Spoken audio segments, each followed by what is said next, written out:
To this now, marriage age limit came into question during the public hearings into the new marriage bill yesterday. A number of Mthatha residents raised concerns over the legal age of 18 years.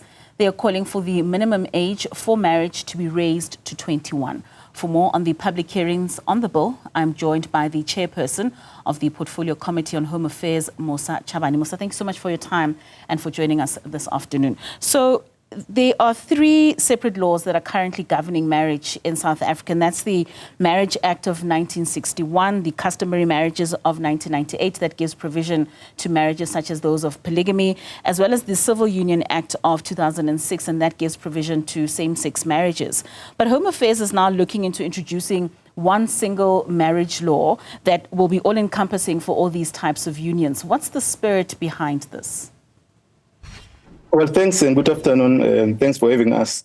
Well, as you have clearly indicated that the Home Affairs have introduced the bill, which is before the Portfolio Committee, and we're interacting with members of the public. We've started in Gauteng last year, in February, in KwaZulu-Natal, and this week we're in Eastern Cape. Currently, we've just adjourned an important hearing at Queenstown with members of the public. There are views that have been expressed by members of the public, including the age limit in terms of the marrying, and also taking account on the issues that they're raising, including for increasing the age limit for marriage. So these are some of the issues that are being raised by members of the public. Secondly, is on the issue of cohabiting that is being raised by the public, where we interact with the public. And some of the members of the public support the bill because it introduces and protection of children.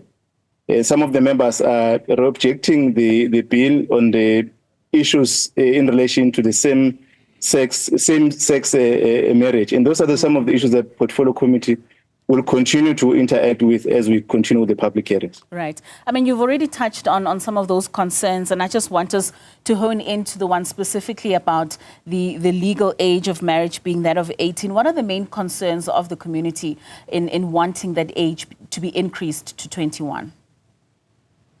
Arguments of other members, and I might not say it's general acceptance of those that they don't want an age of 18.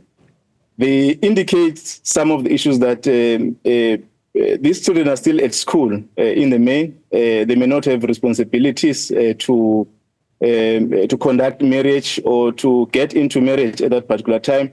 It will be important that the committee, when it engages, it must increase the age limit to 20 to 21. And some of the members of the community or stakeholders affirm the proposed proposal in terms of the age limit, and those are the issues that are coming in to the public hearing. As we have indicated that at this moment, the Portfolio Committee, we only facilitation for the views in terms to enhance this marriage bill.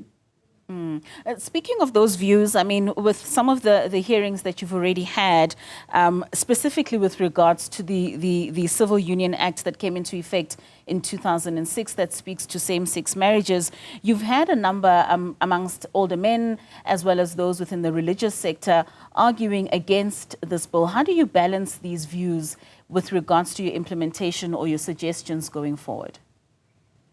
It will be correct for members of the public to add different views or express views in relation to the bill.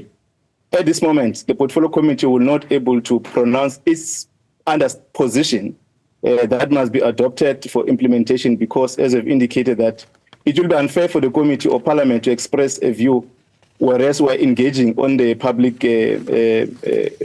consultations, so that it enhances members of the committee and also provide clarity on some of the details. You are correct that this matter has been raised by members of the community, raising cultural standing. Religious community have been firm on the issue of the same-sex marriages. And I think today we got a different expression from the clergy that accept the same-sex marriages. And so one of the continual discourse that we're engaging on with members of the public. One of the other issues was around polygamy and customary marriages, and that the bill was too quiet on the role of chiefs in traditional marriages. Are you finding that in the different provinces that you're moving to, you're finding a good representation of a different mix of South Africans that are able to speak to the many issues?